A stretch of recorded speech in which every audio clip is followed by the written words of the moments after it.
Salam sejahtera Malaysia. Kawan saya, Fels Lifestyle. Di depan tuh Nazilin Unity. Woi, kami minum kopi lah. Apa lagi? Ada satu soalan yang saya pikir. Ada satu soalan yang kawan tanya. Apa beza Lokman Adam dan juga Rafizi Ramli? Pertama beza dia, of course nama diorang tidak sama. Nama diorang tidak sama. Yang satu Lokman Adam, yang satu Rafizi Ramli. Itu perbezaan yang pertama. Yang sama, yang berbeza juga, diorang tinggal tempat lain, pati lain, rumah lain, istri lain, semua lain lah. Tapi perbezaan sebenarnya antara Lokman Adam dan Rafizi adalah apabila mereka buka mulut, apa yang terjadi? Setiap kali Rafizi buka mulut, pasti banyak orang bergegar. Pasti banyak pendedahan untuk memperbaiki, menyelamatkan negara daripada manusia-manusia yang tamak, yang makan duit kerajaan negara Malaysia. Dan setiap kali dia bersuara, memang ramai orang bakal kena dakwa. Yang bagus dia selamatkan keadaan negara Malaysia daripada masuk ke kancah yang lebih bahaya, yaitu bankrupt, geng bankrupt. Dan dia menyelamatkan daripada rasuah yang berleluasa. Berbeza dengan Lokman Adam. Lokman Adam, setiap kali dia bersuara, dia mesti mau kena dakwa. Dia mesti mau kena dakwa. Sejak kebelakangan ini, setiap kali Lokman Adam buat pendedahan kah, menghentam manusia orang lain kah, mesti dia kena saman. Saman menghina, saman memfitnah, saman kerana memaki hamun Perdana Menteri dan kerajaan.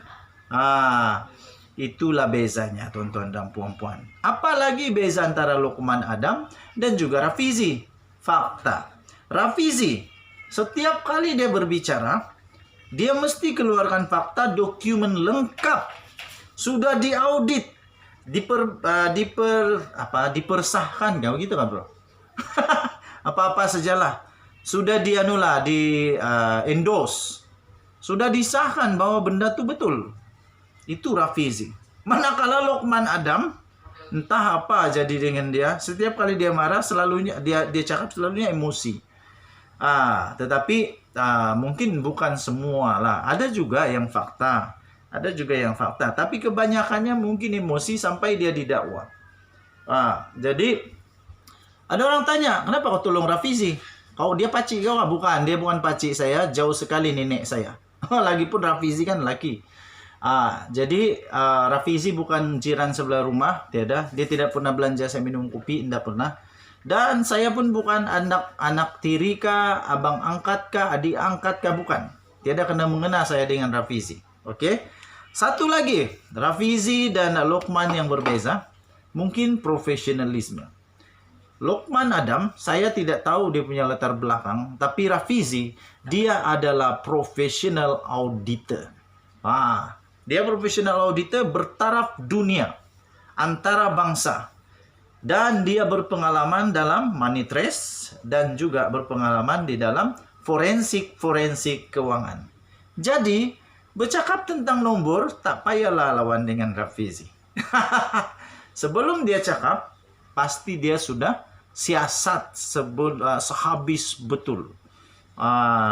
Jadi sekarang ini Rafizi kata, bukan Rafizi, kalau tak silap pemimpin PAS kata, selepas Rafizi dedahkan tentang kapal perang Tentera Laut Diraja Malaysia, mereka kata akan ada banyak pendedahan lagi yang Rafizi bakal buat.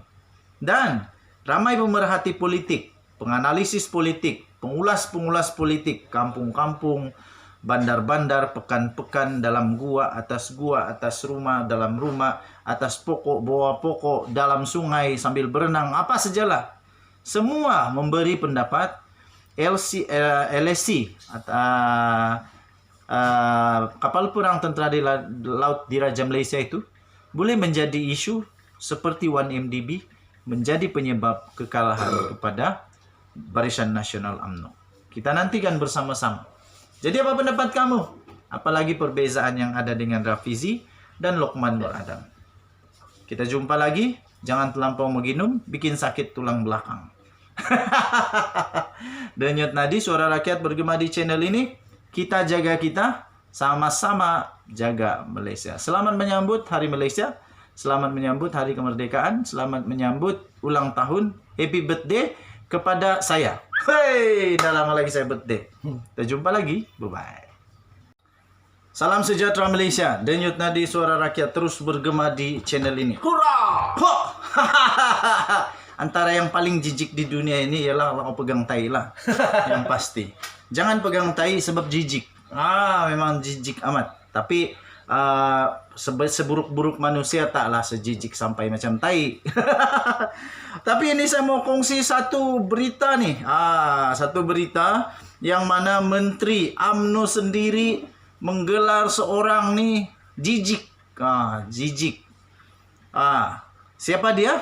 Tapi sebelum itu, inilah natijah akibat kalau buat perkara tak fikir panjang, ikut emosi sampai jadi tak boleh diselamatkan lagi. Oke.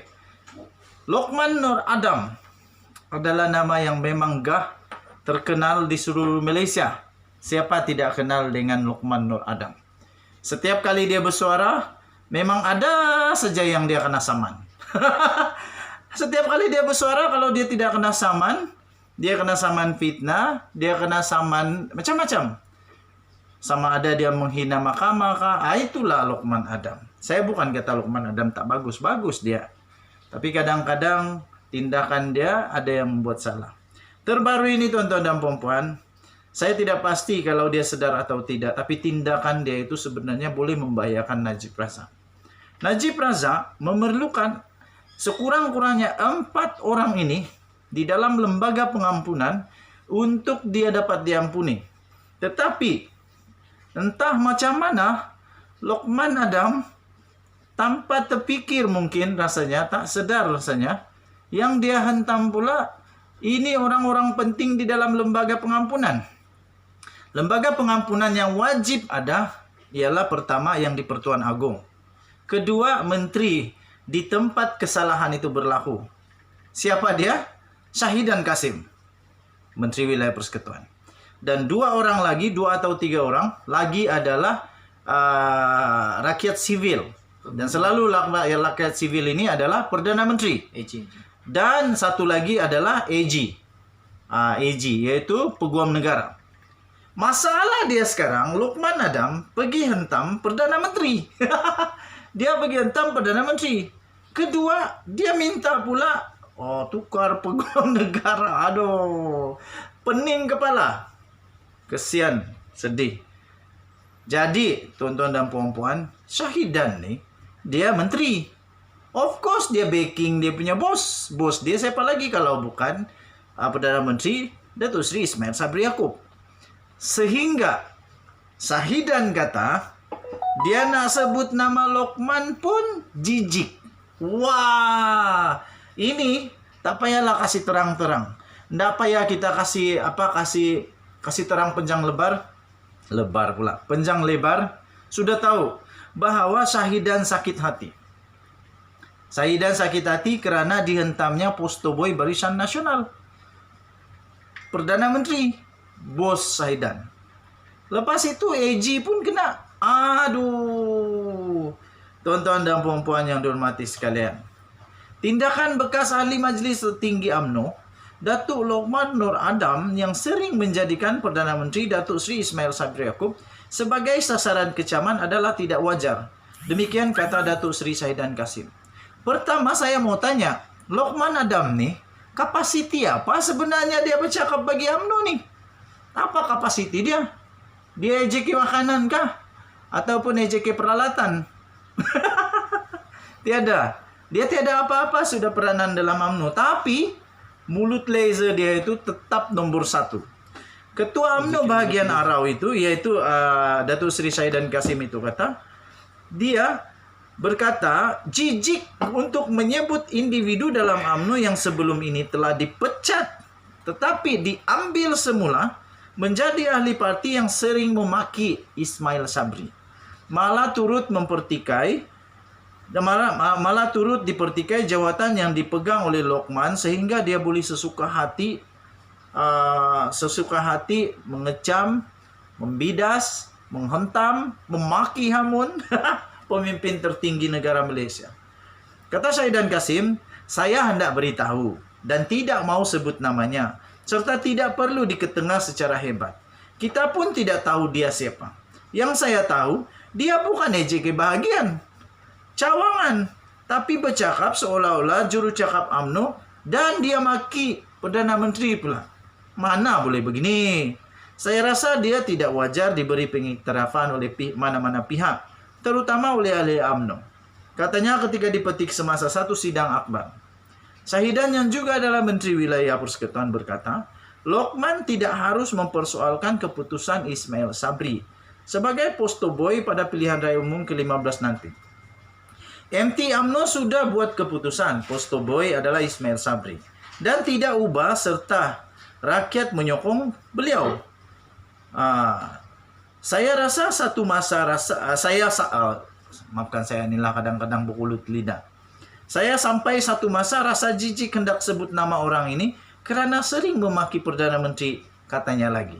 Aduh. Syahidan diminta mengulas tindakan Lokman yang sering menyerang Ismail Sabri di media sosial sejak kebelakangan ini. Minggu lalu, Lokman sudah didakwa. Ini yang saya kata. Setiap kali dia bersuara, masalah untuk diri dia. Lokman sudah didakwa di Mahkamah Session atas 2 pertuduhan membuat dan memulakan satu komunikasi jelik terhadap Ismail Sabri dan juga kerajaan. Lokman 49 tahun mengaku tidak bersalah terhadap kedua-dua pertuduhan itu yang didakwa telah dilakukan melalui aplikasi Facebook atas nama profil Lokman Nur Adam Official dengan niat untuk menyakitkan hati orang lain. Mengulas lanjut, Syahidan berkata, Lokman perlu dikenakan tindakan undang-undang kerana memburuk-burukkan Perdana Menteri dan institusi kehakiman. Institusi kehakiman dia pun sudah kena juga sebab dia menghina mahkamah. Tegas beliau, Lokman tidak sepatutnya mengeluarkan kenyataan dan melemparkan tuduhan liar serta tidak berasas terhadap Ismail Sabri. Lebih-lebih lagi, secara terbuka di media sosial. Apa kau dapat? Untung apa sebenarnya Lokman Adam dapat nih? Saya pun sentiasa bertanya, apa keuntungan Lokman Adam hentam Perdana Menteri? Dan saya pun bertanya juga, kenapa ahli-ahli UMNO masih lagi percaya kepada Lokman Adam? Sedangkan setiap kali dia berbicara, banyak kali kena saman fitnah. Banyak kali dia kena saman, kena dakwa di mahkamah, kerana dia menghina itu ini. Tapi masih ramai yang sokong dia. Tapi hak masing-masing lah. Saya secara pribadi, saya tetap di belakang kehakiman dan saya menyokong kedaulatan undang-undang negara Malaysia. Denyut nadi suara rakyat terus bergema di channel ini. Jangan lupa lepas ini, jangan terlalu banyak mau ginum, nanti bikin sakit tulang belakang. Oke, kita jumpa lagi. Bye-bye.